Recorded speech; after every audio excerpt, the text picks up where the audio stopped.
जय हिंद साथियों। आज शुरुआत करते हैं दैनिक जागरण न्यूज़पेपर का एनालिसिस करना। आज तारीख है 12 अक्टूबर 2022 और आज का दिन है बुधवार। तो हम विस्तृत विश्लेषण करने से पूर्व देख लेते कि आज हम किन खबरों को देखने वाले हैं। तो हमारी सबसे पहली खबर रहेगी मंदिर कला की शैलियों से, जिसमें हम जो महाकाल मंदिर है उसको देखने का प्रयास करेंगे। यहीं पर हम जो मंदिर कला की शैलियाँ होती है, मंदिर के जो आर्किटेक्चर होते हैं उनको देखने का प्रयास करेंगे। फिर हमारी अगली खबर रहेगी GS2 अंतर्राष्ट्रीय संबंध से, जिसमें हम यूक्रेन और रूस के मैप का एनालिसिस करेंगे। यहाँ पर हम संयुक्त राष्ट्र महासभा के ऑर्गन्स को देखने का प्रयास करेंगे। फिर हम देखेंगे न्यायपालिका से संबंधित खबर को देखेंगे। जो न्यायपालिका है या सुप्रीम कोर्ट है उससे संबंधित जो महत्वपूर्ण अनुच्छेद है उनको देखेंगे। फिर हम देखेंगे मानसून के बदलते रुझान ने बढ़ाई चिंता। तो यहाँ पर हम कृषि जलवायु के अनुसार बने नीति, तो यहाँ पर हम देखने का प्रयास करेंगे कि किस तरह से आने वाले समय में हमें जो मानसून का जो पैटर्न बदल रहा है उसी के अनुसार हमें हमारा जो क्रॉपिंग पैटर्न है उसे भी बदलना है। इसके क्या नीतियां हैं, क्या नई नई टेक्नोलॉजी है अपनाई जा सकती है, उनको देखने का प्रयास करेंगे। फिर हम देखेंगे कि असमानता को कम करने की दिशा में जो CRI रैंकिंग है उसमें भारत की स्थिति क्या है, उसके कौन से जो इंडेक्स या पैरामीटर्स है उनको देखने का प्रयास करेंगे। फिर हमारी अगली खबर रहेगी G20 से संबंधित। फिर हम भोपाल गैस त्रासदी को देखने का प्रयास करेंगे। फिर उसके बाद हम देखेंगे जल जीवन मिशन को देखेंगे। फिर महाकाल मंदिर से संबंधित अन्य बातों को देखने का प्रयास करेंगे। ऊर्जा संकट के सबक, तो इसे आप स्वयं पढ़ने का प्रयास कीजिएगा, ये एनर्जी सिक्योरिटी से संबंधित है। उसके बाद बड़े प्रदूषक पर नियंत्रण आवश्यक, तो GS3 पोल्यूशन से यानी प्रदूषण से और कंजर्वेशन से जोड़कर देख सकते हैं, इसे भी आप स्वयं पढ़ने का प्रयास कीजिएगा। फिर हम PM गति शक्ति को देखने का प्रयास करेंगे, क्या है ये योजना। फिर हम G7 ग्रुप के बारे में देखने का प्रयास करेंगे। फिर हम ईरान की जो कुर्द क्षेत्र है वहाँ को देखने का प्रयास करेंगे, कुर्द क्षेत्र कहाँ पर फैला हुआ है। फिर हम साइंस एंड टेक्नोलॉजी से संबंधित क्वांटम तकनीक को देखने का प्रयास करेंगे कि क्या है क्वांटम टेक्नोलॉजी, इसके यूजेस को देखेंगे। फिर हम देख लेंगे महाकाल मंदिर से संबंधित एक वीडियो को देखने का प्रयास करेंगे। फिर हम देखने का प्रयास करेंगे महाकालेश्वर के मंदिर से संबंधित कुछ जानकारी को देखेंगे। उसके बाद देखेंगे हम मंदिर कला शैली के बारे में देखेंगे। फिर हम जो इमेज के थ्रू समझने का प्रयास करेंगे मंदिर कला शैलियों को। उसके बाद हम एक अन्य इमेज के थ्रू अच्छे से समझने का प्रयास करेंगे। फिर हम देखेंगे कि जो बेसर शैली है वो क्या है। फिर उसके बाद देखेंगे कि द्रविड़ शैली क्या है। उसके बाद समझने का प्रयास करेंगे नागर शैली क्या है। उसके बाद देखेंगे नागर शैली और शैली के अंगों को देखने का प्रयास करेंगे। फिर उसके बाद एक इमेज से समझने का प्रयास करेंगे जो पार्ट्स होते टेम्पल्स को, उनको। फिर एक अन्य इमेज के थ्रू और अच्छे से समझेंगे कि किस तरह से उसके कलश और जो मंडप है वो अवस्थित होते हैं। उसके बाद हम महाकालेश्वर मंदिर में इन सब चीज़ों को देखने का प्रयास करेंगे। फिर हम ज्योतिर्लिंग को देखेंगे कि कहाँ पर अवस्थित है, उसको हम मैप में देखने का प्रयास करेंगे कि कहाँ पर ये अवस्थित है। उसके बाद हम उज्जैन को देखेंगे और मध्य प्रदेश में उसकी लोकेशन को लोकेट करने का प्रयास करेंगे। फिर हम रशिया की मैप को देखेंगे। फिर हम देखेंगे कि यूक्रेन को क्षेत्र को देखने का प्रयास करेंगे। उसके बाद हम देखेंगे कि यूक्रेन के किन क्षेत्रों को रूस ने अपने अंदर ग्रहण कर लिया, मतलब अपने अंदर समा लिया। फिर उसके बाद देखेंगे हम यूक्रेन से संबंधित कुछ महत्वपूर्ण शहरों को। फिर हम देखेंगे यूनाइटेड नेशन के जो प्रिंसिपल ऑर्गन्स है उनको देखने का प्रयास करेंगे। फिर हम देखेंगे कि इसमें क्या क्या खूबियाँ इन ऑर्गन्स की, उनको देखने का प्रयास करेंगे। फिर हम ग्रुप 7 के बारे में देखेंगे, ग्रुप 7 को मैप में लोकेट करने का प्रयास करेंगे। फिर हम G20 के बारे में देखेंगे, फिर G20 को मैप में लोकेट करने का प्रयास करेंगे। फिर हम देखेंगे जल जीवन मिशन के बारे में देखेंगे कि पॉल्यूटेड वाटर से कौन सी बीमारियाँ होती हैं, उनको देखने का प्रयास करेंगे। फिर हम देखेंगे कि पॉल्यूटेड वाटर से या अनसेफ वाटर से कितनी जो मृत्यु हैं वो होती है, उनको देखेंगे।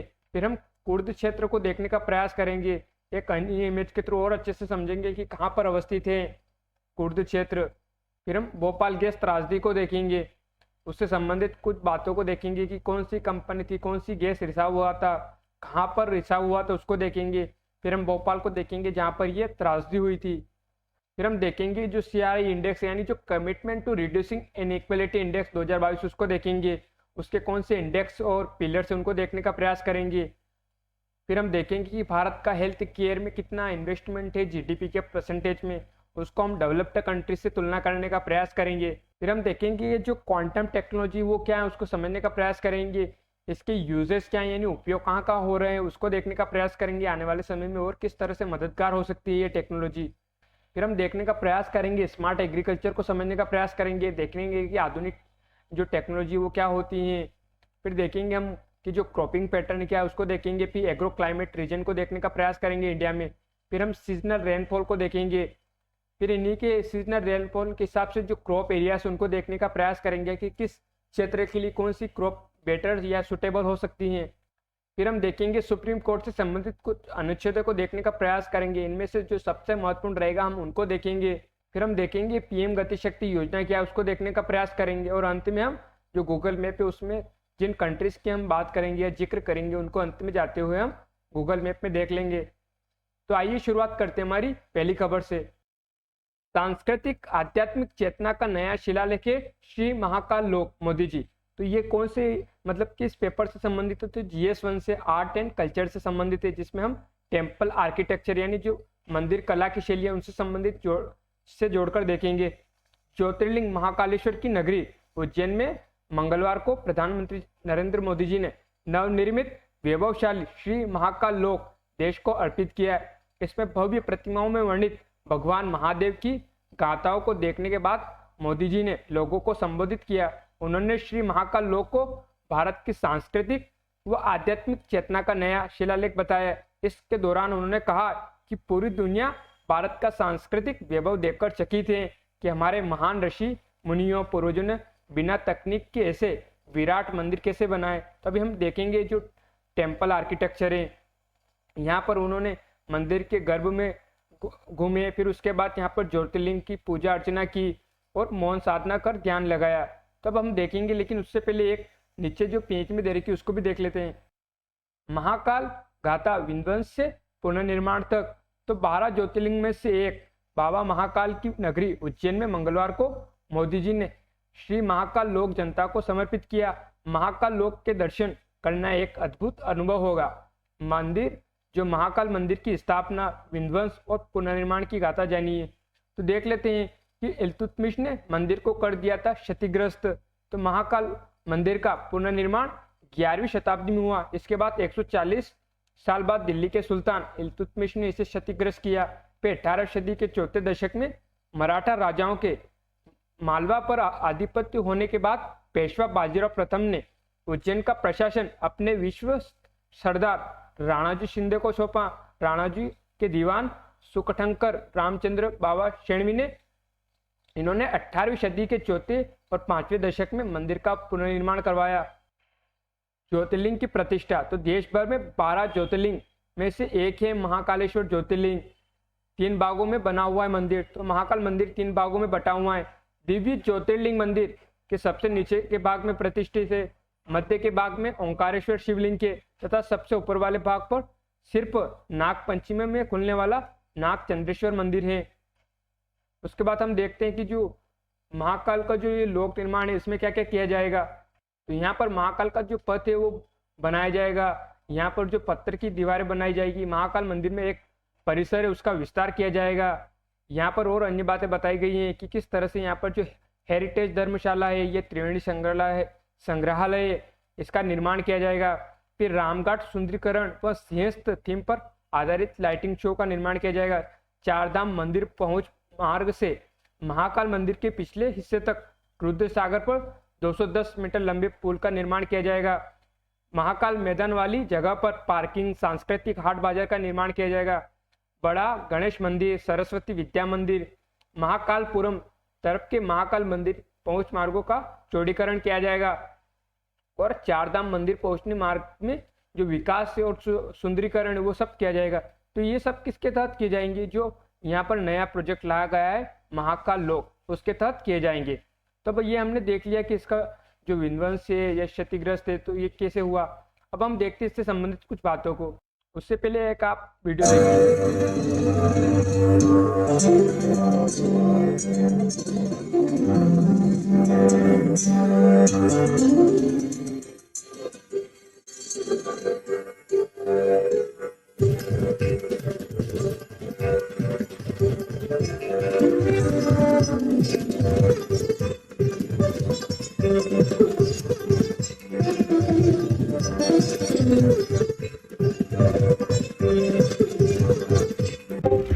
जो महाकालेश्वर मंदिर है अब उससे संबंधित बातों को देखते हैं। तो धर्म संबंधी जानकारी को देख लेते हैं। तो कहाँ पर अवस्थित है? तो ये उज्जैन में अवस्थित है। किससे संबंध रखता है? तो हिंदू धर्म से संबंधित रखता है। देवता कौन से? तो शिव, शंकर, महाकालेश्वर। अवस्थिति कौन सी? तो उज्जैन, मध्य प्रदेश, भारत में। और वास्तु विवरण को देखें तो शैली कौन सी थी? हिंदू शैली। निर्माता कौन है? तो स्वयंभू है, यानी इसका कोई निर्माणकर्ता नहीं है। इसका जीर्णोद्धार किसने किया? उज्जैन शासक मराठा और राजा भोज ने इनका जो जीर्णोद्धार कराया था। स्थापित कब किया गया? तो अति प्राचीन मंदिर है। अब मंदिर कला की शैली कौन सी होती है? तो 3 तरह की जो महत्वपूर्ण शैली है, एक नागर शैली है, एक बेसर शैली है, एक द्रविड़ शैली है। तो अब इन तीनों को देखते हैं हम। तो आप यहाँ पर इमेज से समझने का प्रयास कीजिए कि नागर शैली का जो आर्किटेक्चर है मंदिर का वो किस तरह से है, वेसर शैली का जो आर्किटेक्चर है वो किस तरह से है, तो द्रविड़ शैली है उसका आर्किटेक्चर किस तरह से। तो इनको आप समझिए, अच्छे से समझने का प्रयास कीजिए, ताकि हम इन पे आगे बात करेंगे तब आपको और अच्छे से समझ में आएगा।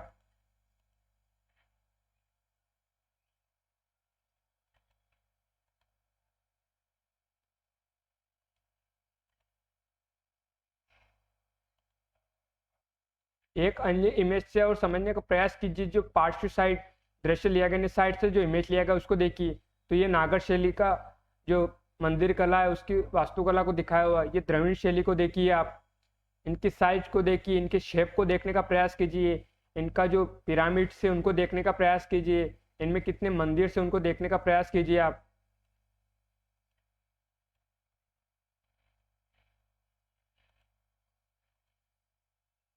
तो ये द्रविड़ शैली की, ये उसको देखिए मंदिर को। फिर वेसर शैली को देखने का प्रयास कीजिए आप।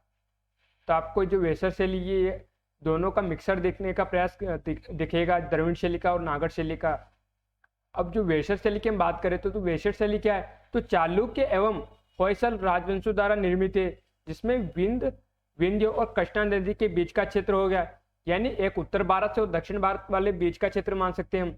अब इसमें देखिए कि वेसर शैली है तो इसमें एक चालुक्य शैली है जिसमें एहल के मंदिर है, एक होयसल शैली जिसमें होयलेश्वर के मंदिर है, उसके बाद पाल शैली जिसमें सिद्धेश्वर के मंदिर है। तो ये वेसर शैली उसके टाइप बता दिए और उससे संबंधित एक एक उदाहरण को बता दिया कि चालुक्य शैली तो उससे संबंधित कौन से मंदिर है, तो एहल के मंदिर है। इसका निर्माण किसने कराया तो वो बता दिया। इसका क्षेत्र कौन सा है वो बता दिया कि विंध्य और कृष्णा नदी के बीच का क्षेत्र। अब आप द्रविड़ शैली को देखिए तो मुख्यतः दक्षिण भारत में निर्मित हुई थी। कृष्णा नदी से कन्याकुमारी के बीच का क्षेत्र हो गया, यानी दक्षिण भारत के क्षेत्र में। अब आप नागर शैली को देखने का प्रयास कीजिए तो इसमें 3 तरह की शैली होगी। एक तो ओडिशा मंदिर शैली, एक खजुराहो मंदिर शैली और एक है गुजरात व राजस्थान की मंदिर शैली। जब ओडिशा मंदिर शैली में कौन सा उदाहरण आ जाता है तो कोणार्क सूर्य मंदिर, फिर खजुराहो मंदिर शैली में तो कंद्रिया महादेव का मंदिर, फिर गुजरात व राजस्थान मंदिर शैली में तो दिलवाड़ा जैन मंदिर है। तो ये उसके उदाहरण होगा और इसके अंदर कौन सी शैली आ रही तो वो बता दिया गया है। अब हम मेन जो है नागर शैली पे फोकस करते हैं। तो नागर शैली उत्तर भारतीय हिंदू स्थापत्य कला की 3 में से एक शैली, यानी अभी हमने बात कर ली कि एक वेसर शैली हो गई, एक और द्रविड़ शैली हो गई। नागर शब्द की उत्पत्ति नगर से हुई है। इस शैली का प्रसार हिमालय से लेकर विंध्य पर्वत माला तक देखा जा सकता है। वास्तुशास्त्र के अनुसार नागर शैली के मंदिरों की पहचान आधार से लेकर सर्वोच्च अंश तक इसका चतुष्कोण होना, विकसित नागर मंदिर में गर्भगृह, उसके समक्ष क्रमशः अंतराल, मंडप तथा अर्ध मंडप प्राप्त होते हैं। तो आप इस इमेज से भी समझने का प्रयास कीजिए। एक ही अक्ष पर एक दूसरे से संलग्न इन भागों का निर्माण किया जाता है।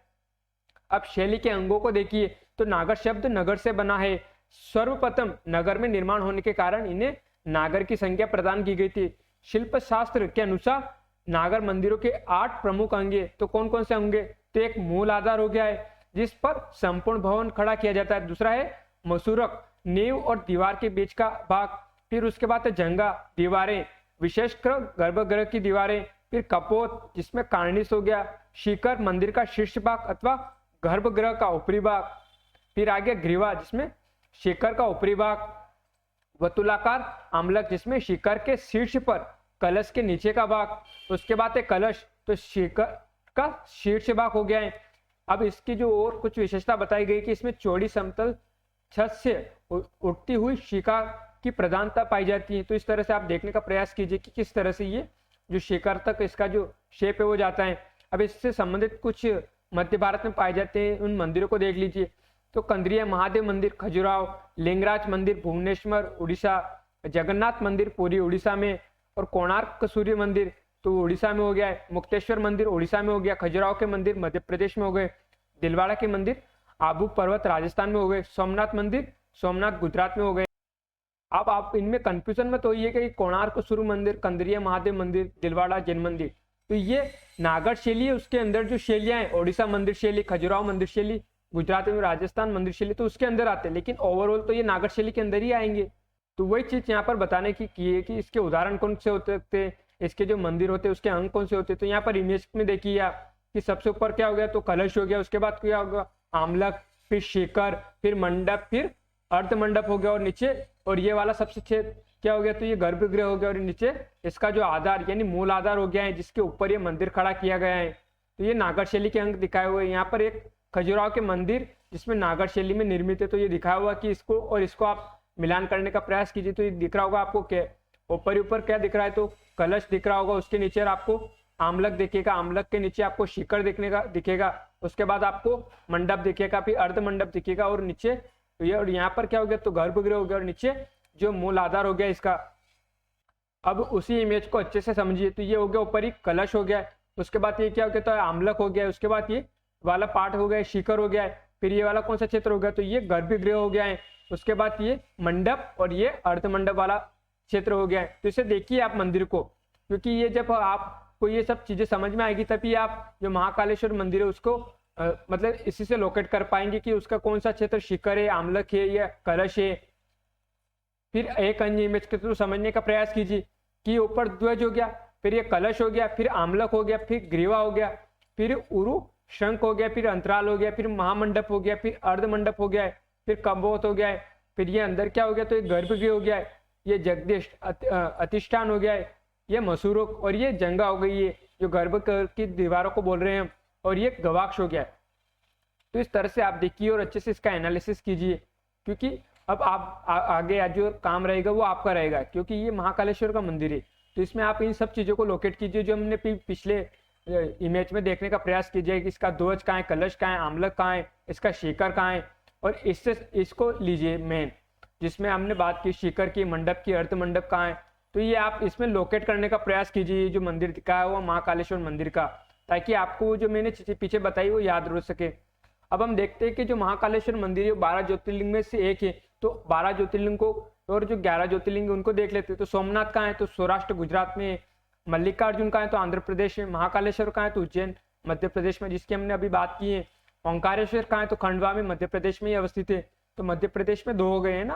केदारनाथ कहाँ है, तो उत्तराखंड में, फिर भीमाशंकर कहाँ है, तो पुणे महाराष्ट्र में, काशी विश्वनाथ तो वाराणसी उत्तर प्रदेश में, त्र्यंबकेश्वर नासिक महाराष्ट्र में, फिर वैद्यनाथ कहाँ है, तो देवघर झारखंड में, नागेश्वर कहाँ है, तो द्वारकापुरम गुजरात में, रामेश्वरम तो रामेश्वरम तमिलनाडु में हो गया, फिर घुश्मेश्वरम तो ये औरंगाबाद महाराष्ट्र में हो गया। अब इन्हीं को इमेज के थ्रू देखिए, तो ये केदारनाथ हो गया उत्तराखंड में, विश्वनाथ हो गया यूपी में, वैद्यनाथ कहाँ पे हो गया, तो झारखंड में, फिर महाकालेश्वर और ओंकारेश्वर को देखिए तो ये खंडवा में हो गया, और ये उज्जैन में हो गया, ये दोनों एमपी के हो गए। फिर उसके बाद आप गुजरात के देखिए तो नागेश्वरम, सोमनाथ तो ये दोनों कहाँ के हो गए, गुजरात के। फिर आप महाराष्ट्र में देखिए तो ये ग्रहेश्वरम, ये त्र्यंबकेश्वरम, भीमाशंकरम ये कहाँ के हो गए, महाराष्ट्र के।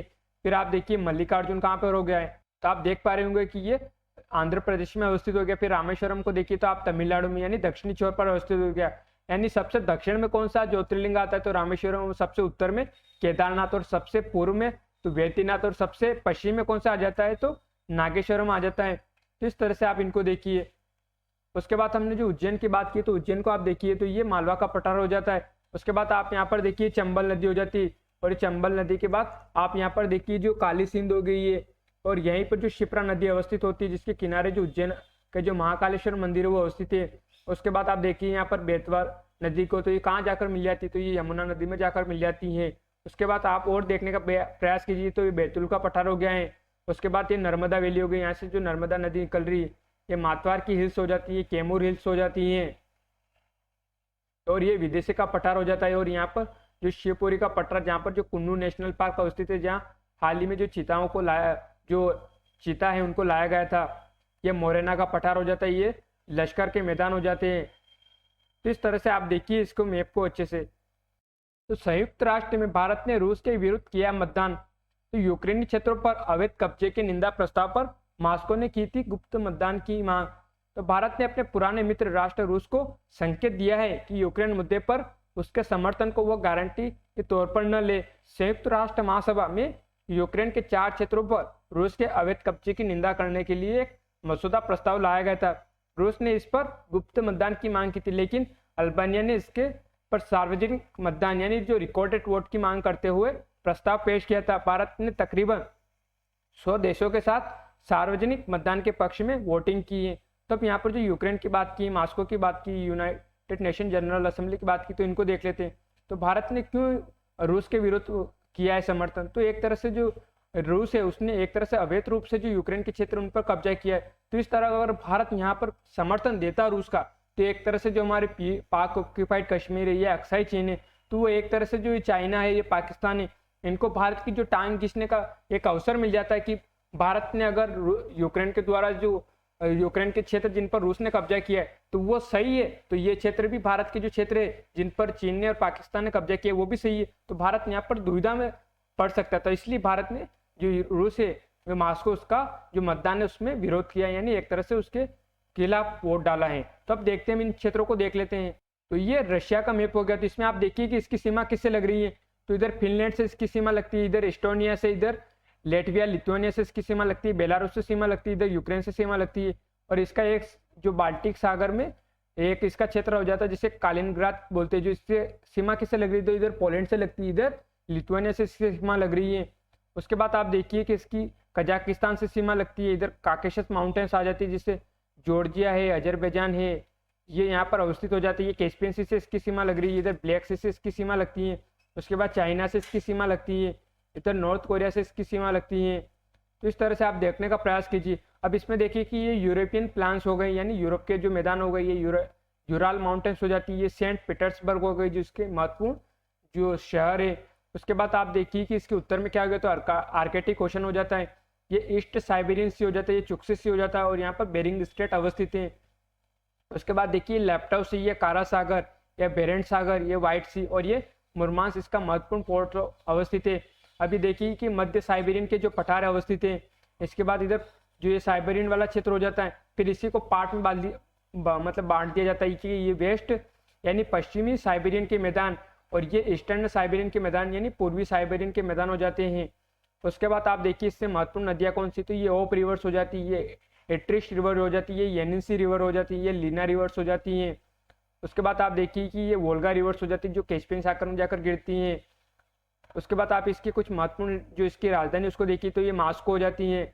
उसके बाद ये लेक जो बेकाल झील है उसको देखिए, तो ये यहाँ पर अवस्थित है, इसके दक्षिण छोर पर आ जाती है। ये अमूर रिवर जो चाइना और रशिया के बीच में अवस्थित है, जो आगे सी ऑफ ऑक्सटक में जाकर गिर जाती है। तो इस तरह से आप देखिए इसकी मैप का और अच्छे से एनालिसिस कीजिए। अब हम देखते हैं यूक्रेन के इन इलाकों पर रूस का कब्जा। तो जो महत्वपूर्ण शहर थे तो उनको देखिए, तो ये चेरनोबिल हो जाता है, ये कोनोटॉप हो जाता है जहाँ रूस के नियंत्रण में था, ये सुमी दिखाया रूस के नियंत्रण में, खार्किव को दिखाया हुआ है। जिस समय रूस और यूक्रेन का युद्ध चल रहा है तो रूस ने किन क्षेत्रों पर कब्जा किया था, तो दिखाया ये लुहांस्क, डोनेट्स्क, फिर ये यहाँ पर दिखाया मारियोपोल, ये जापोरिजा जहाँ यूरोप के सबसे बड़ा परमाणु संयंत्र जो निप्पर नदी के किनारे अवस्थित है, ये खेरसान, ये क्रीमिया, ये डोनबास वाला रीजन हमने देखा, ये ओडेसा पोर्ट हो गया, ये कीव की राजधानी हो गई यूक्रेन की। उसके बाद आप देखिए कि किन क्षेत्रों को रूस ने यूक्रेन के जो अपने अंदर मिला लिया, तो आपको दिख रहा होगा इधर खेरसोन है, एक डोनेट्स्क, लुहांस्क और एक मारियोपोल है जिनको रूस ने अपने क्षेत्र में मिला लिया है। आप इनकी लोकेशन को देखने का प्रयास कीजिए किधर अवस्थित है। ये जापोरिजिया को देखिए, माफ कीजिए मारियोपोल तो एक सिटी हो जाती है जबकि जापोरिजिया को अपने अंदर मिला है।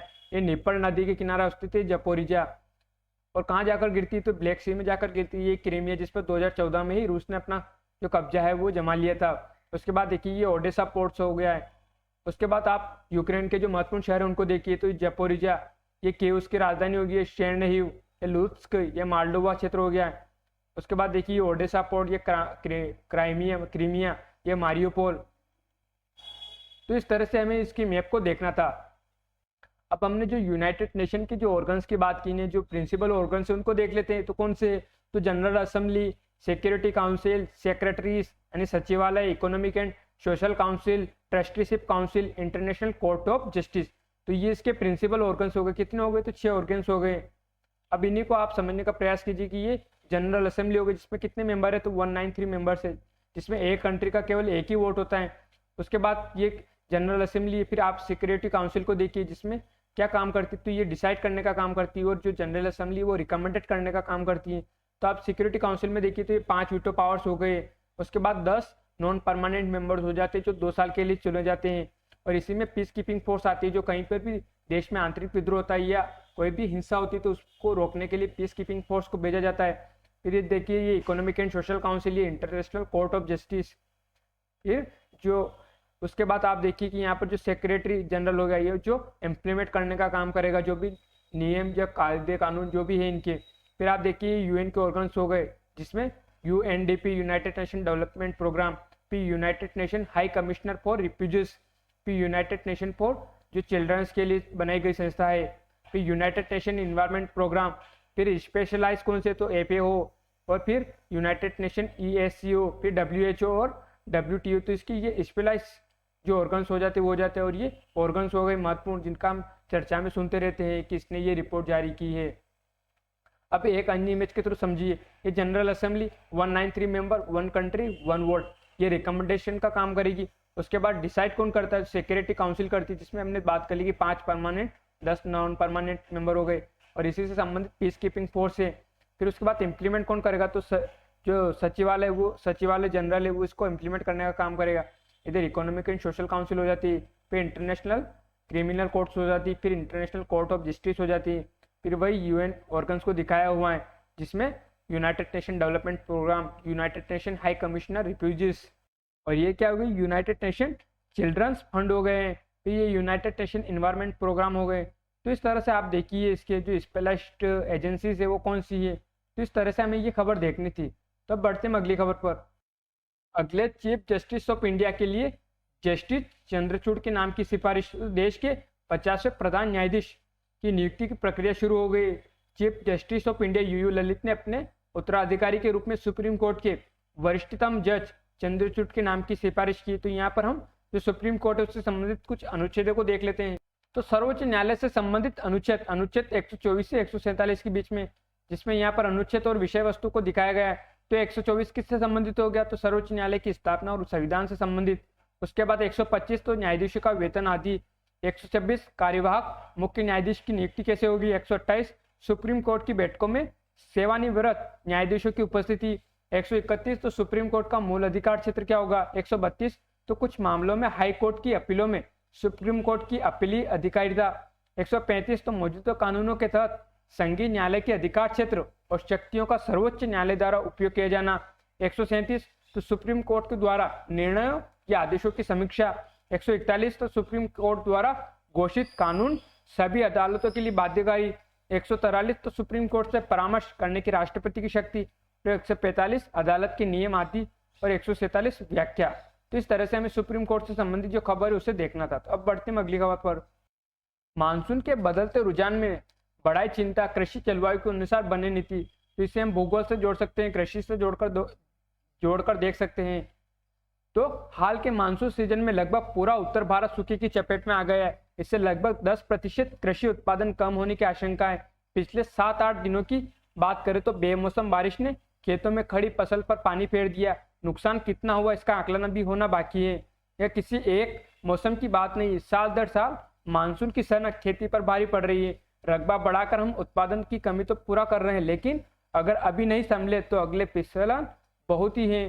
कृषि वैज्ञानिकों ने मौसम के इस मिजाज को भांपते हुए नीति नियामकों के लिए बहुत पहले ही चेतावनी जारी कर दी। इसके अनुरूप बीजों की उत्पादकता, सिंचाई की आधुनिक तकनीकों पर काम शुरू कर दिया गया, लेकिन असल चुनौती खेती की मौजूदा प्रारूप को बदलने की है। भारत के पास विश्व की 2.4% कृषि भूमि है, जबकि आबादी कितनी तो 17.7% है। इतनी जनसंख्या का पेट भरने के लिए सिंचित क्षेत्र बढ़ाने की जरूरत है।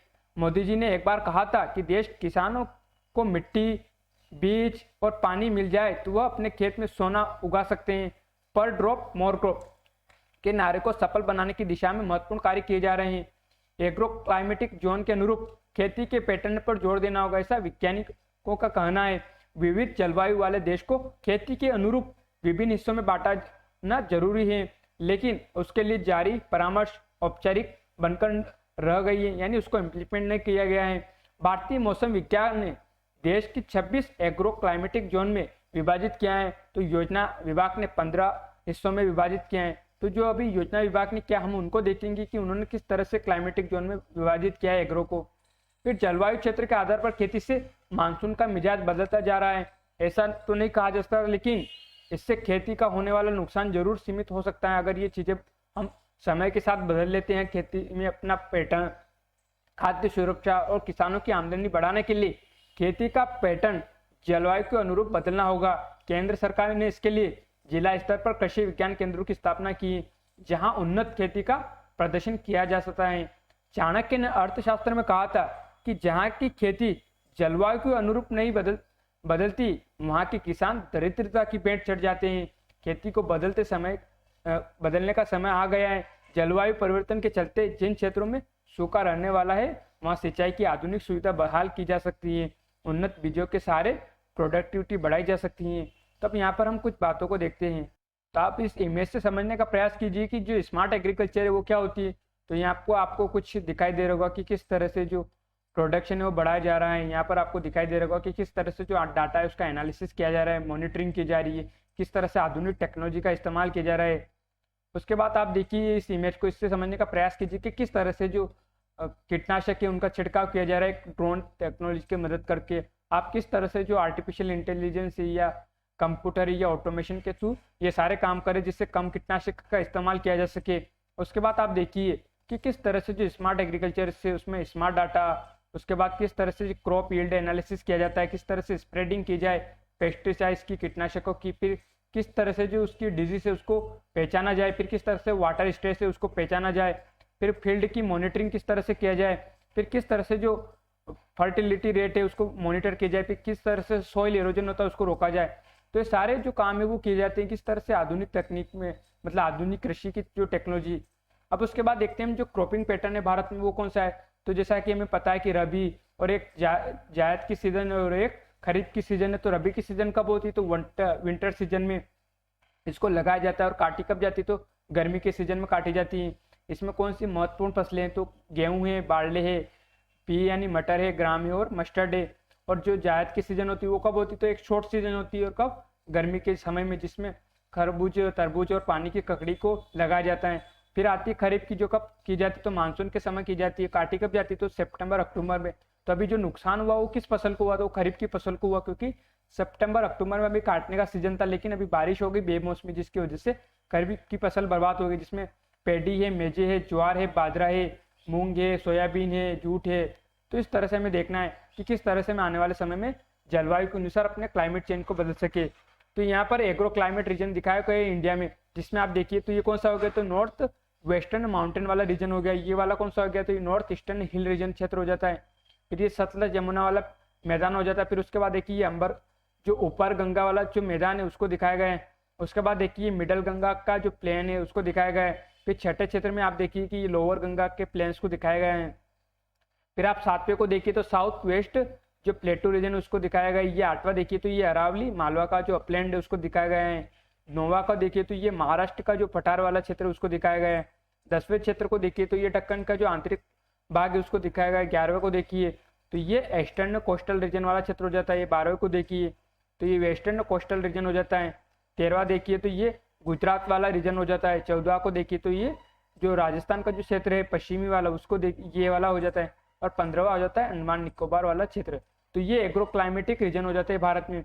उसके बाद आप देखिए सीजनल रेनफॉल जून सितंबर में, तो आपको दिखाई दे रहा होगा कि अबव 400 सेंटीमीटर से ज़्यादा बारिश कहाँ हो रही। तो एक तो पश्चिमी घाट पे और एक हो रही उत्तर पूर्वी वाले क्षेत्र में, जहाँ पर गारो खासी जयंती है, जहाँ पर जो मोहसिन राम है और चेरापूंजी अवस्थित है, जहाँ पर सबसे ज़्यादा बारिश होती है। उसके बाद देखिए तो ये जो कलर दिखा है 100 से 200 सेंटीमीटर के बीच में। तो आप देखिए मध्य भारत वाला क्षेत्र आ गया है।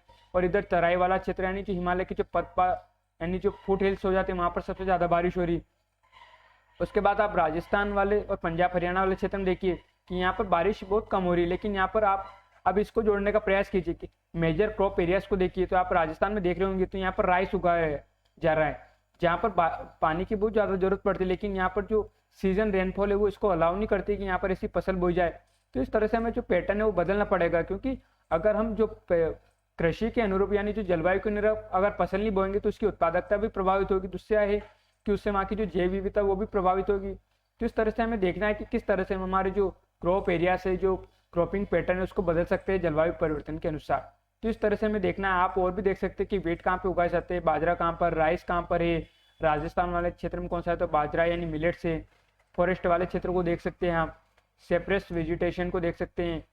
और फिर उसके बाद देखिए और एनालिसिस कीजिए इसका अच्छे से। तब बढ़ते हैं अगली खबर पर।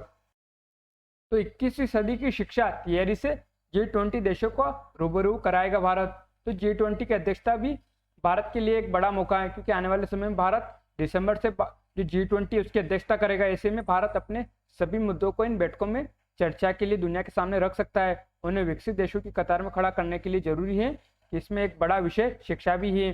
भारत G20 की बैठक में प्रमुखता से तैयारी में जुटा हुआ है। फिलहाल वह शिक्षा से जुड़ी अपनी तैयारी को दुनिया के सामने रखेगा। G20 को लेकर जो तैयारी की है उसमें मंत्रालय ने 4 क्षेत्रों जो शिक्षा से जुड़े हुए उनको लेकर फोकस रहेगा, जिसमें पहला है बुनियादी साक्षरता और संख्या ज्ञान, दूसरा है तकनीकी मदद से शिक्षा की पहुंच को बढ़ावा, और तीसरा है भविष्य की जरूरत और कौशल विकास, और चौथा है शोध को बढ़ावा देना और साझेदारी करना। तो ये जो 4 फोकस है शिक्षा से संबंधित वो इन पर तैयारी में जुटा हुआ शिक्षा मंत्रालय। G20 की अध्यक्षता मिलने को लेकर भारत इसलिए भी उत्साहित है क्योंकि इसमें 20 ऐसे देश शामिल है जो दुनिया की 2/3 आबादी का प्रतिनिधित्व करते हैं। वैश्विक अर्थव्यवस्था में इनकी हिस्सेदारी करीब 90% है। G20 में जहां अमेरिका, रूस, फ्रांस, ब्रिटेन, जापान जैसे विकसित देश है, वही इंडोनेशिया, ब्राजील, कोरिया जैसे विकासशील देश भी शामिल है। यानी नॉर्थ साउथ का एक अच्छा उदाहरण है ये। अब आप देखने का प्रयास कीजिए कि इसमें 19 तो कंट्रीज हो जाती है और एक जो यूरोपियन यूनियन है उसको शामिल करके ये G20 का निर्माण करता है। तो यहाँ पे दिखा हुआ है जो पॉपुलेशन में इसकी हिस्सेदारी कितनी हो जाती है वर्ल्ड की, तो 2/3 हो जाती है। जो ग्लोबल जीडीपी में कितना हिस्सेदारी रखता है तो 85% की अपनी हिस्सेदारी रखता है। उसके बाद आप मैप में देखने का प्रयास कीजिए कौन सी तो देश है G20 में शामिल है।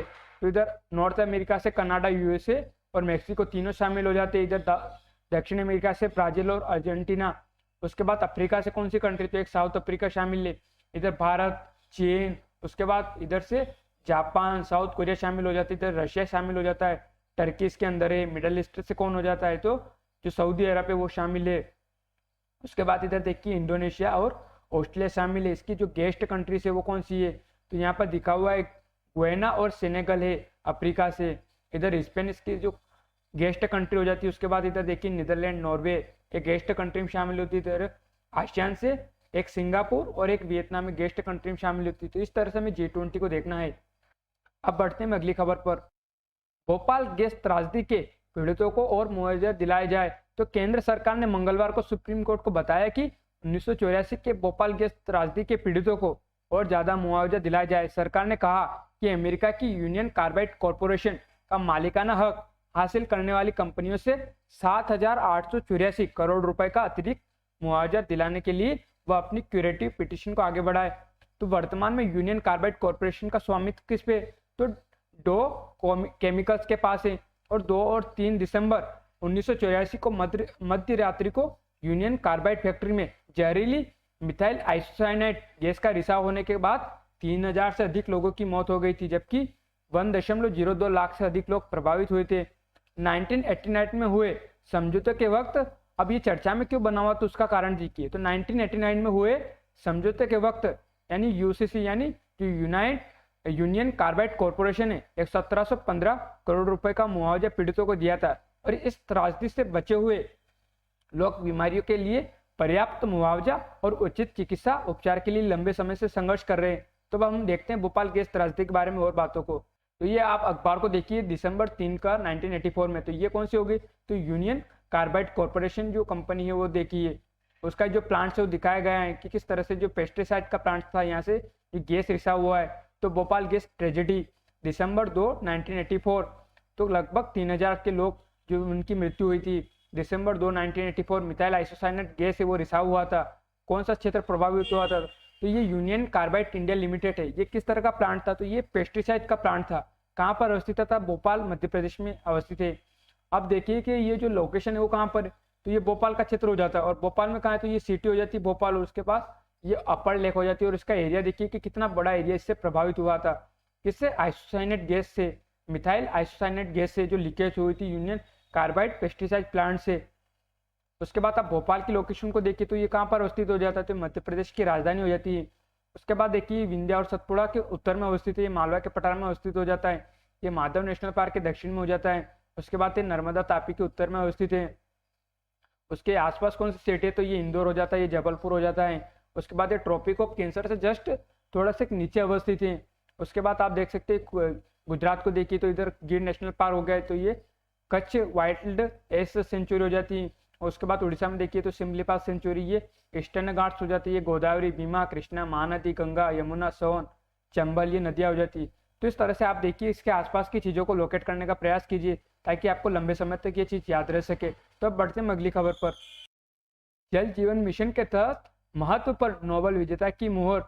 तो ग्रामीण इलाकों में स्वच्छ पेयजल उपलब्ध कराने की केंद्र सरकार की महत्वाकांक्षी योजना जल जीवन मिशन को अंतर्राष्ट्रीय पहचान और सराहना मिली है। 2019 में अर्थशास्त्र के नोबेल पुरस्कार विजेता प्रोफेसर माइकल क्रेमर ने जल जीवन मिशन के महत्व को रेखांकित करते हुए यह निष्कर्ष निकाला है कि इसके जरिए बाल मृत्यु दर में उल्लेखनीय कमी लाई गई है। क्रेमर के शोध पत्र के अनुसार जल जीवन मिशन पर सही तरह अमल से हर साल 5 साल तक के 1.36 लाख बच्चों की जान बचाई जा सकती है। जल जीवन मिशन का लक्ष्य 2024 तक ग्रामीण इलाकों में सभी घरों को पर्याप्त और सुरक्षित पेयजल उपलब्ध कराना है। 2019 में जब इस मिशन की शुरुआत की गई थी तब देश का लगभग आधी ग्रामीण आबादी स्वच्छ पेयजल की उपलब्धता से वंचित थी। और जो इनकी टीम थी उन्होंने एक निष्कर्ष व्यक्त किया है कि वाटर ट्रीटमेंट डायरिया पर अंकुश लगाने, बाल मृत्यु दर में कमी लाने के लिए सबसे किफायती तरीका है। 5 साल तक के बच्चों की असमय मृत्यु के अनेक कारणों में दूषित पेयजल प्रमुख है। क्रेमर के शोध विश्लेषण का निष्कर्ष है कि वाटर ट्रीटमेंट और इससे बचाव का सबसे अच्छा तरीका है पानी की गुणवत्ता सुधारने के लिए घरों तक पाइपलाइन के जरिए पानी पहुंचाना एक अहम कदम है। हालांकि यह जरूरी है कि यह दूषित तत्वों से मुक्त हो। ट्रीटमेंट पर निगरानी की जरूरत है क्योंकि महाराष्ट्र में 2019 में किए गए एक शोध में ये सामने आया था कि पाइप वाटर में भी 37% दूषित तत्व पाए गए थे। यहाँ यह मान लिया गया है कि दूषित पेयजल इस्तेमाल करने वाले घरों में भी बाल मृत्यु दर स्वच्छ पेयजल वालों घरों के मुकाबले 25% अधिक है। यानी एक तरह से इन्होंने कह दिया कि दूषित पेयजल से जो मृत्यु है वो स्वच्छ पेयजल की अपेक्षा ज्यादा ही रहती है। तो अब हम देखते हैं जल जीवन मिशन के बारे में। तो जल जीवन मिशन यानी हर घर जल, तो उद्देश्य क्या है, तो कार्यात्मक घरेलू नल कनेक्शन के माध्यम से 2024 तक प्रत्येक ग्रामीण परिवार को प्रति व्यक्ति दिन 55 लीटर जल उपलब्ध कराना। इसका जल शक्ति मंत्रालय क्या है, तो नोडल मंत्रालय है। उसके बाद आप देखिए कि इसका वित्तीय प्रारूप क्या रखा गया, तो केंद्र हिमालय और पूर्वोत्तर राज्यों में कितना देगा, तो केंद्र देगा 90% और जो हिमालय और पूर्वोत्तर के राज्य तो वो 10% की इसमें हिस्सेदारी रखेंगे। फिर केंद्र और अन्य राज्य में तो 50% का जो अनुपात रहेगा उनका। और केंद्र शासित प्रदेशों में, तो केंद्र शासित प्रदेशों में 100% हिस्सेदारी किसकी रहेगी, तो केंद्र की रहेगी। उसके बाद इसके प्रमुख घटकों को देखिए, तो बॉटम अप प्लानिंग करना, महिला सशक्तिकरण करना, भविष्य की पीढ़ियों पर विशेष ध्यान देना, कौशल विकास और रोजगार सृजन करना, दूसरे जल का प्रबंधन करना, स्रोत की संधारणता यानी सस्टेनेबिलिटी यानी सततता को बढ़ावा देना। तो इस तरह से हमें इसको देखना है। उसके बाद देखिए कि जो पोल्यूटेड वाटर है उससे कौन सी बीमारियां होती हैं, तो कोलेरा, उसके बाद देखिए हेपेटाइटिस से, डायरिया, टाइफाइड और अन्य बीमारियां होती हैं। उसके बाद देखिए कि इससे जो दूषित यानी जो अनसेफ वाटर है और सैनिटेशन से तो कितनी मतलब बड़ी मात्रा में मृत्यु होती है, तो देखिए 10% के आसपास यानी 11% मान लीजिए। उसके बाद एयर पोल्यूशन से दिखाया गया है। फिर child and maternal mall nutrition यानी कुपोषण की वजह से कितनी मृत्यु होती है, तो यहाँ पर दिखाया कि major cause of under 5 deaths. तो इस तरह से आप देखिए कि 2017 जो आंकड़ा दे रखा है तो उसमें कितना बड़ी हिस्सेदारी रखता है ये अनसेफ वाटर एंड सैनिटेशन। तो इस तरह से हमें इस खबर को देखना है। अब बढ़ते हैं अगली खबर पर। देश में कम हो रही है असमानता, रैंकिंग में 6 स्थानों का सुधार। तो असमानता कम करने की दिशा में प्रतिबद्धता को लेकर वैश्विक स्तर पर जारी CRI रैंकिंग में भारत की स्थिति सुधरी है। भारत की रैंकिंग 6 स्थान सुधरकर 123 रही। CRI 2022 में कोरोना महामारी के 2 वर्षों के दौरान असमानता को कम करने की दिशा में 161 देशों में की सरकार की नीतियों और प्रयासों की विश्लेषण किया गया है। ऑक्सफैम इंटरनेशनल और डेवलपमेंट फाइनेंस इंटरनेशनल द्वारा तैयार CRI रैंकिंग में नॉर्वे को पहला, जर्मनी को दूसरा और ऑस्ट्रेलिया को तीसरा स्थान पर रखा गया है। कराधान की प्रगतिशील व्यवस्था के मामले में भारत की रैंकिंग 3 स्थान से सुधरकर 16 हो गई है। असमानता को कम करने में सरकारी खर्च के प्रभाव के मामले में भी भारत की स्थिति 27 स्थानों का और कर के प्रभाव के मामले में भी 33 स्थानों का सुधार देखा गया है। स्वास्थ्य के क्षेत्र में खर्च के मामले में भारत की स्थिति अच्छी नहीं है, 2 स्थान गिरकर इस बार रैंकिंग 157 रही, यानी भारत इस मामले में पांचवा सबसे खराब स्थिति वाला देश है। भारत में सरकार के कुल खर्च में स्वास्थ्य पर खर्च की हिस्सेदारी कितनी है, तो मात्र 3.64% है, जो ब्रिक्स देशों में सबसे कम है। तब हम देखते हैं CRI इंडेक्स के बारे में। The commitment to reducing inequality index 2022, तो यहाँ पर दिखाए हुए ऑक्सफैम और डेवलपमेंट फाइनेंस इंटरनेशनल जिन्होंने इस रिपोर्ट को जारी की है। तो यहाँ पर दिखा हुआ है कि जो CRI 2018 में जो दिखाया गया उसके पिलर्स और इंडिकेटर्स को देखिए, तो यहाँ पर दिखा हुआ कि spending on health, education and social protection, तो ये एक इंडेक्स हो गया, पिलर्स हो गया। उसके बाद दूसरा देखिए, तो दूसरा इंडिकेटर कौन गया, तो प्रोग्रेसिव ऑफ टैक्स पॉलिसी, और तीसरा हो जाता है labour rights and minimum wages. तो यहाँ पर देखिए पहले वाले में तो इधर दिखाया कि social spending as percentage of total spending, जिसमें education spending, health spending, social protection spending, तो यहाँ पर भारत की स्थिति है वो अच्छी नहीं है, क्योंकि भारत का जो हेल्थ इंफ्रास्ट्रक्चर है, जो उसमें खर्च है GDP का, वो भी पर्याप्त नहीं है। उसके बाद इसमें दूसरा पिलर्स क्या हो गया, तो incidence of spending on inequality, जिसमें गिनी कोफिशिएंट को लिया गया, जिसमें एजुकेशन स्पेंड को दिखाया गया है कि हेल्थ स्पेंड कितना है GDP का, उसके बाद सोशल प्रोटेक्शन कितना % GDP का हिस्सेदारी की जाती है। तो ये उसके क्या पिलर्स हो गए, ये तो इंडिकेटर्स हो गए। उसके बाद अंदर पिलर्स को ले लिया कि अब ये इसमें कितना इन्वेस्टमेंट किया गया है, तो ये हमें नहीं देखना, हमें मेन है कि इसके जो कॉन्सेप्ट उसको समझना है। फिर देखिए प्रोग्रेसिव ऑफ टैक्स पॉलिसी को देखिए, तो इसके अंदर क्या ले लिया, तो प्रोग्रेसिविटी ऑफ टैक्स स्ट्रक्चर, जिसमें पर्सनल इनकम टैक्स ले लिया, मिनिमम एंड मैक्सिमम रेट्स, फिर थ्रेशोल्ड को ले लिया, फिर कॉर्पोरेटिव इनकम टैक्स रेट को ले लिया, वेट ले लिया, फिर एग्जेम्पशन ले लिया। फिर दूसरा क्या है, तो incidence of tax on inequality, तो इसमें ले लिया वेट रेवेन्यू % GDP, फिर CIT रेवेन्यू % GDP, फिर एक्साइज रेवेन्यू % GDP, फिर टैक्स कलेक्शन को ले लिया कि टैक्स प्रोडक्टिविटी कैसी, वेट कैसा है। उसके बाद जो tax effort compared with potential, फिर हार्मफुल जो टैक्स प्रैक्टिसेस है उनको, जैसे harmful tax practices, anti tax avoidance rules, evidence of negative impact, फिर ये जो प्रोग्रेसिव ऑफ टैक्स पॉलिसी में शामिल कर लिए। फिर labour rights and minimum wages, तो इसमें शामिल कर लिया कि workers in labour union rights, तो government efforts to protect workers in law and practice. दूसरा है कि woman legal rights at work, तो law on equal pay of equal work, law against gender discrimination, law against rape, law against sexual harassment और parent leave. उसके बाद तीसरा है minimum wages, तो मिनिमम वेजेस इन local currency per capita GDP। तो main हमारा जो उद्देश्य वही रहना चाहिए कि इसमें कौन से इंडिकेटर्स हो गए, तो एक हो गया सोशल, यानी जो स्पेंडिंग होना हेल्थ पर, एजुकेशन पर और सोशल प्रोटेक्शन पर। दूसरा है प्रोग्रेसिव ऑफ टैक्स पॉलिसी, और तीसरा है labour rights and minimum wages, जिसमें 3 पिलर्स हो गए। इसमें टैक्स वाले में कौन से हो गए, तो 4 पिलर, और जो हेल्थ और एजुकेशन इसमें 2 पिलर्स हो गए।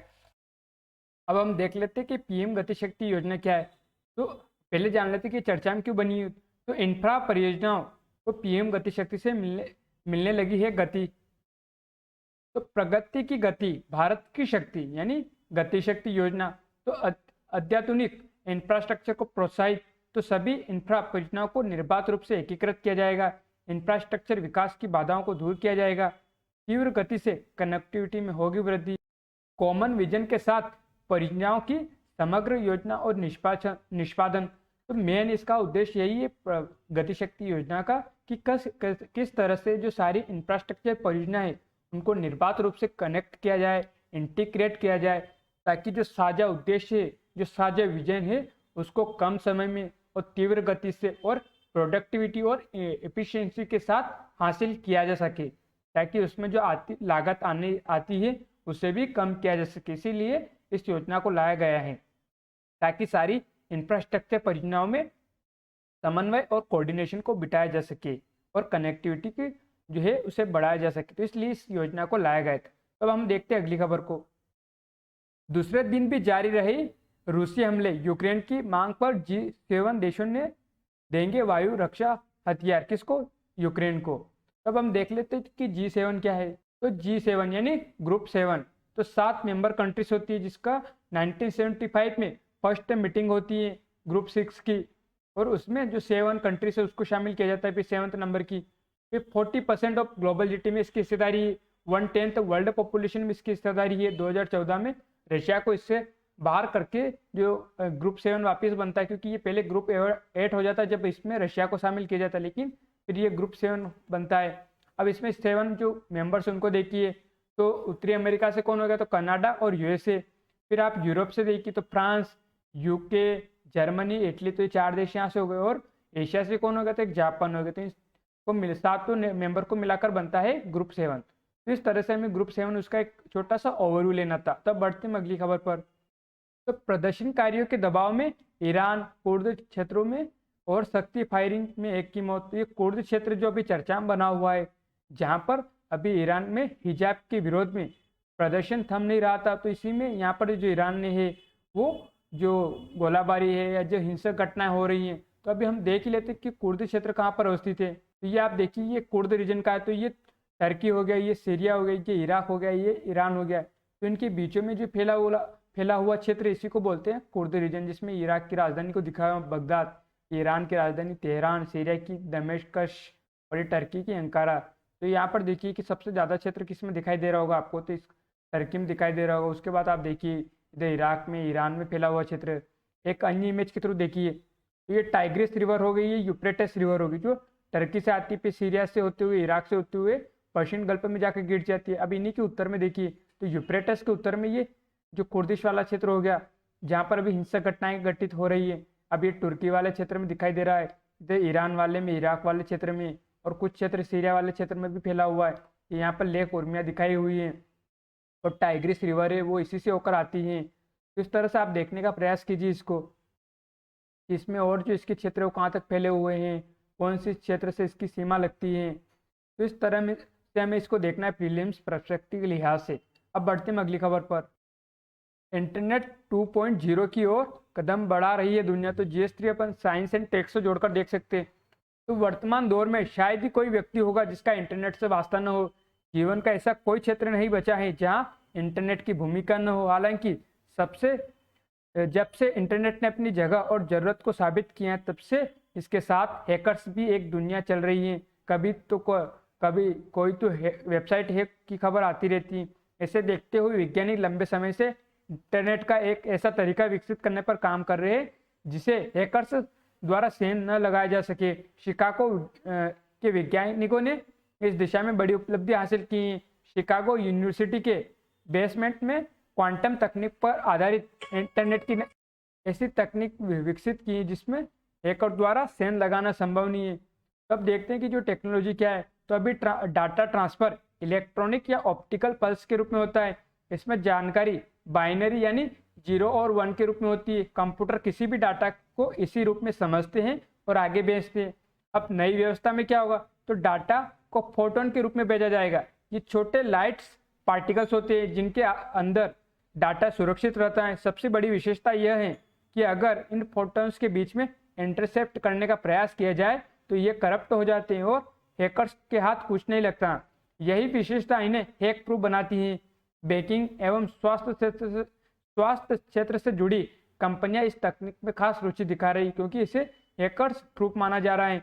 अब इस टेक्नोलॉजी के बारे में बात कर लेते हैं। अब इसमें क्या, जो फोटोन है वो बहुत संवेदनशील होते हैं। डाटा ले जाने वाले केबल का जरा सा भी खामी से डाटा करप्ट हो सकता है।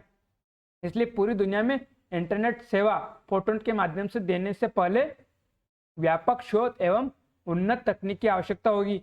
बिना इसके निर्बाध डाटा ट्रांसफर संभव नहीं है। तो इस तरह से हमें एक छोटा सा ओवरव्यू लेना था कि आने वाले समय में जो भी डाटा ट्रांसफर होता है उसकी टेक्नोलॉजी किस तरह से बदल सकती है, किस तरह से जो आगे आने वाले समय में जो हैकर्स की जो घटनाएं घटती है, जो हैकिंग की घटनाएं घटती हैं कि कोई साइट कभी हैक हो जाती है, तो उसे किस तरह से रोका जाए। तो इसीलिए जो ये टेक्नोलॉजी है वो आने वाली है। अब यहाँ पर जो क्वांटम तकनीक की बात की उसको देखते हैं कि वो क्या है। तो क्वांटम टेक्नोलॉजी एक ऐसी तकनीक है जो आर्टिफिशियल इंटेलिजेंस से भी तेज काम करती है। दुनिया भर के तकनीकी विशेषज्ञ व वैज्ञानिकों का मानना है कि फिजिक्स के सिद्धांत पर काम करने वाली इस कंप्यूटिंग में असीमित संभावना है। विशेषज्ञों का यह भी कहना है कि पूर्ण रूप से विकसित हो चुकी क्वांटम कंप्यूटर वर्तमान समय के सुपर कंप्यूटर से भी ज्यादा ताकतवर और तेज होगी। इसे जल्दी बाजार में उतारने की तैयारी चल रही है। क्वांटम तकनीक ऐसी टेक्नोलॉजी है जिसकी मदद से ज्यादा डेटा व इंफॉर्मेशन को बहुत ही कम समय में प्रोसेस किया जा सके। अभी सुपर कंप्यूटर से जो गणितीय गणना करने में हजारों साल लगते हैं, उसे क्वांटम तकनीक कुछ ही मिनटों में हल कर देगी। तो इस तरह से जो क्वांटम टेक्नोलॉजी है वो आने वाले समय में देखना है कि किस तरह से मददगार साबित होगी। अब हम इसके यूजेस को देख लेते हैं। तो इसकी यूजेस को देखिए तो कंप्यूटर्स में, लाइट इमिटिंग डायोड्स में, फोटो डिटेक्टर्स में, उसके बाद अदर क्वांटम टेक्स में, जीपीएस में, लेजर्स में। तो इसके जो तमाम तरह के जो इक्विपमेंट होते हैं, जो इलेक्ट्रिसिटी है, जहाँ पर चिप्स का इस्तेमाल होता है, वहाँ हर जगह इसका इस्तेमाल किया जाएगा किसका? क्वांटम टेक्नोलॉजी का। तो इस तरह से हमें एक ओवरव्यू लेना था किसका? क्वांटम टेक्नोलॉजी का, किस तरह से एक टेक्नोलॉजी काम करती है, कहाँ आने वाले समय में इसकी जो असीम संभावनाएं छुपी हुई है। तो अब हमारा जो विश्लेषण है वो यही समाप्त होता है, लेकिन हमने जिन कंट्रीज की बात की है अब हम उनको गूगल मैप पे देख लेते हैं। तो ये हमारा प्यारा भारत हो गया है। तब हम देखते हैं रशिया को देख लेते पहले। तो आप ये ऊपर उत्तरी क्षेत्र में देख रहे होंगे, ये रशिया वाला क्षेत्र हो गया। इसकी सीमाओं को देखिए तो इसकी सीमा किससे लग रही है इधर, तो ये रशिया वाला क्षेत्र हो गया है। इसमें देखिए आप इसकी सीमा इधर नॉर्वे से भी इसकी सीमा लग रही है। उसके बाद स्वीडन से क्या इसकी सीमा लगती है? तो स्वीडन से इसकी सीमा नहीं लगती है क्योंकि बीच में फिनलैंड आ जाता है, फिर फिनलैंड की सीमा ऐसे लगती है। उसके बाद देखिए इधर लिथुआनिया से, लातविया से, इस्टोनिया से इसकी सीमा लग रही है। ये कैलिनग्राद है जो रशिया का क्षेत्र हो जाता है। फिर बेलारूस से इसकी सीमा लग रही है। इधर यूक्रेन से इसकी सीमा लगती है।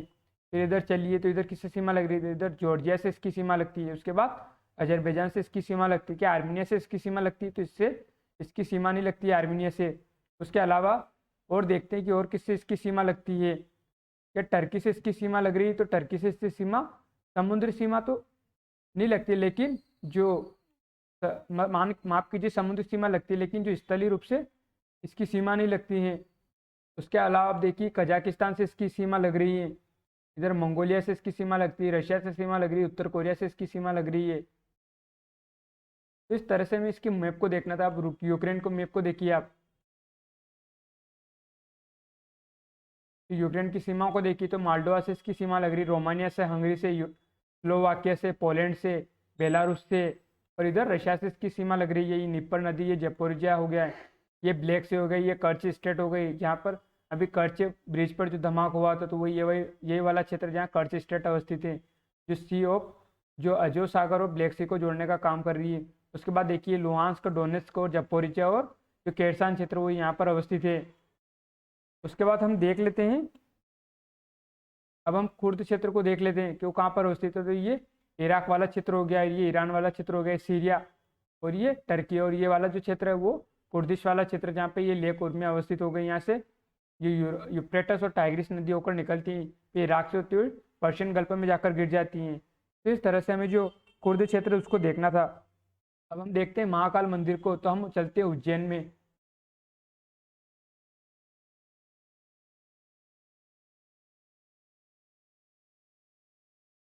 ये उज्जैन वाला क्षेत्र हो गया है। अब आप यहाँ पर देखिए कौन सी नदी के पास में, तो ये शिप्रा नदी के पास में अवस्थित है।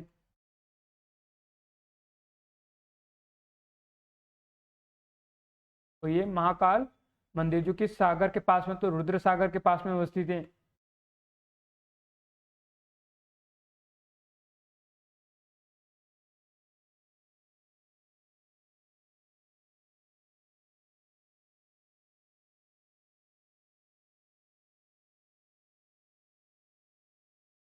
तो आप महाकालेश्वर मंदिर जी के दर्शन कर लीजिए। ये मंदिर देखिए और इसकी जो आर्किटेक्चर है उसको समझने का प्रयास कीजिए, अभी हमने जिस पे बात की थी।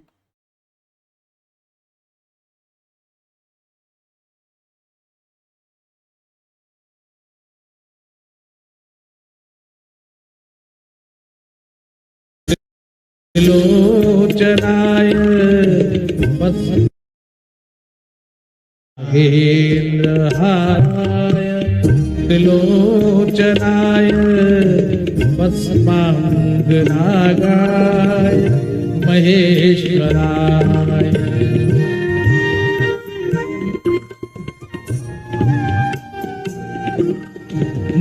नित्याय शुद्धाय दिगंबराय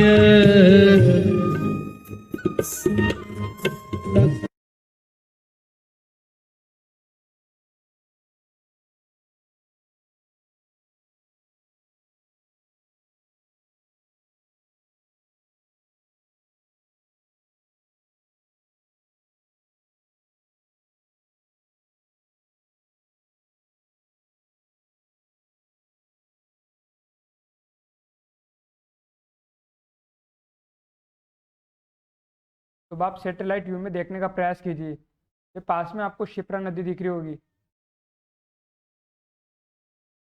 ये शिप्रा रिवर्स।